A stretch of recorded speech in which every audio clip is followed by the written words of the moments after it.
Hello दोस्तों, आप लोग कैसे हैं। उम्मीद करता हूं कि आप लोग अच्छे होंगे। तो आज की वीडियो में हम लोग सिद्ध करेंगे कि रूट 5 एक अपरिमेय संख्या है। तो कैसे सिद्ध करेंगे देखिए। तो सिद्ध करने का तरीका क्या होता है, इस वीडियो को आप लोग पूरा देखिए, तभी आपको अच्छे से समझ में आएगा, नहीं तो आपको नहीं आएगा, क्योंकि ऐसा सवाल आपके बोर्ड के एग्ज़ाम में आता है। तो चलिए इस वीडियो को स्टार्ट करते हैं। तो देखिए, तो क्या होगा, यहाँ पर देखिए रूट 5 है, तो हम क्या करेंगे, यहाँ पर मानेंगे। ठीक है, यहाँ पर हम क्या करेंगे, मानेंगे। माना रूट 5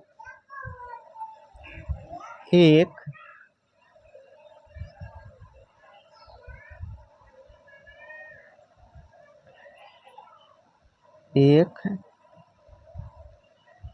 परिमेय संख्या है। ठीक है, रूट 5 एक परिमेय संख्या है। जब रूट 5 एक परिमेय संख्या होगी तो यहाँ पर क्या होगा, रूट 5 बराबर परिमेय संख्या होगी तो a बटे b। ठीक है, a बटे b हम लिखते हैं, यहाँ पर a बटे b के रूप में होगी, और यहाँ पर b बराबर 0 के नहीं होगा। ठीक है, और a और b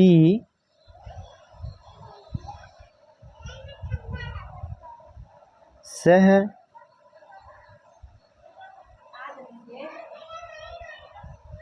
अभाज्य संख्या, सभाज्य संख्या है। ठीक है, ए और बी बराबर 0 के नहीं है, तो ए और बी एक सभाज्य संख्या होगी। अब क्या करेंगे, हम दोनों पक्षों का वर्ग कर देंगे। तो यहाँ पर लिखेंगे दोनों पक्षों का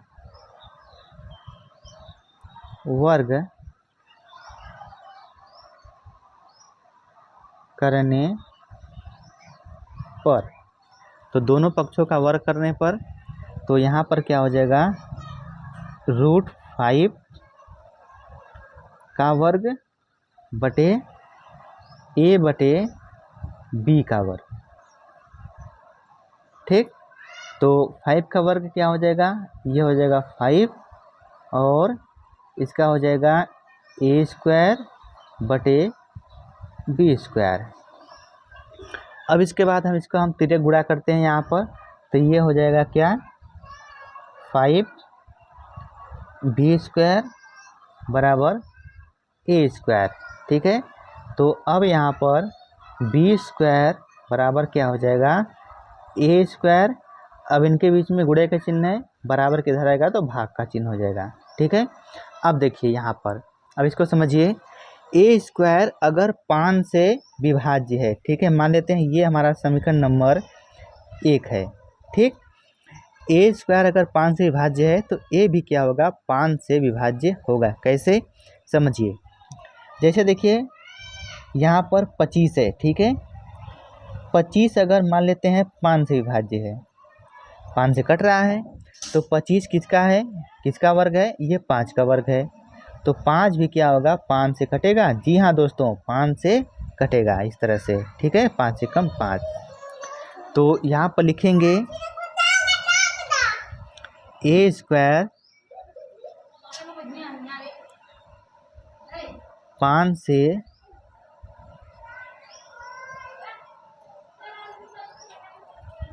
विभाज्य है, तो a भी 5 से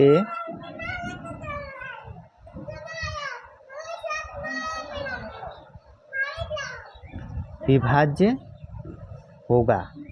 ठीक है, अब देखिए यहाँ पर हम कुछ मान लेंगे। माना,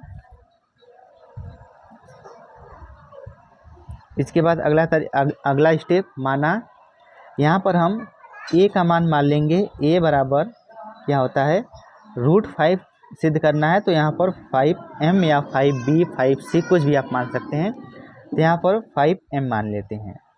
ठीक है, अब देखिए ए का मान 5m है, तो जहाँ पर a है वहाँ पर 5m को रख देंगे, तो यहाँ पर है b का स्क्वायर बराबर एक जगह 5m हम यहाँ पर रख के इसका क्या है स्क्वायर है बटे 5 है। ठीक, अब यहाँ पर तो ये क्या हो जाएगा b का स्क्वायर बराबर 5 × 25 m का स्क्वायर बटे 5।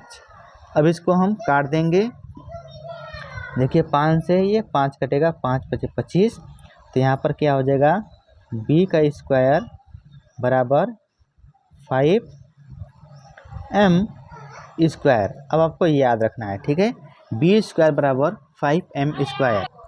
ठीक है, b स्क्वायर बराबर 5m स्क्वायर, तो यहाँ पर क्या हो जाएगा, अब इसको हम 5 को इधर लाते हैं, तो ये हो जाएगा b का स्क्वायर बटे 5 बराबर m का स्क्वायर।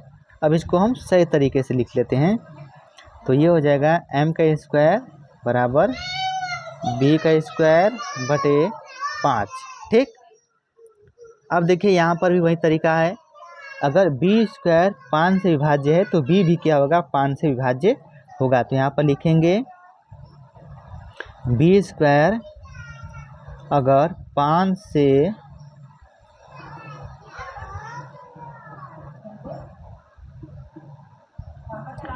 विभाज्य है तो b भी 5 से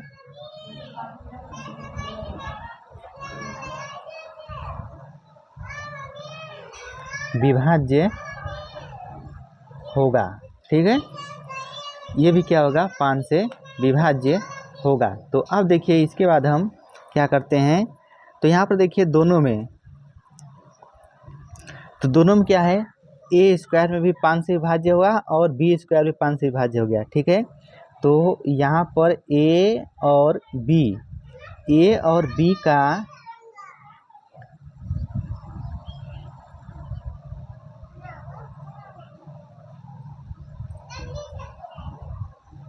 उभयनिष्ठ गुणनखंड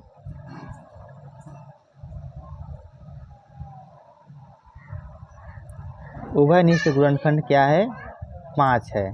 ठीक है, दोनों में उभयनिष्ठ गुणनखंड 5 है, लेकिन यहाँ पर देखिए a और b उभयनिष्ठ गुणनखंड कितना है 5 है, लेकिन यहाँ पर क्या है यह सभाज्य संख्या है,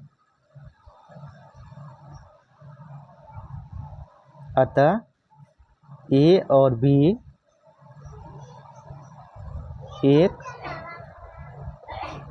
से है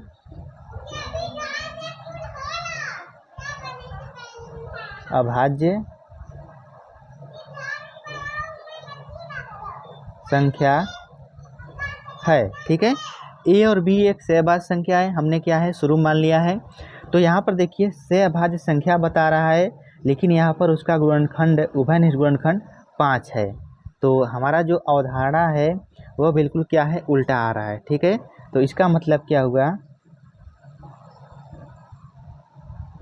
अतः √5 एक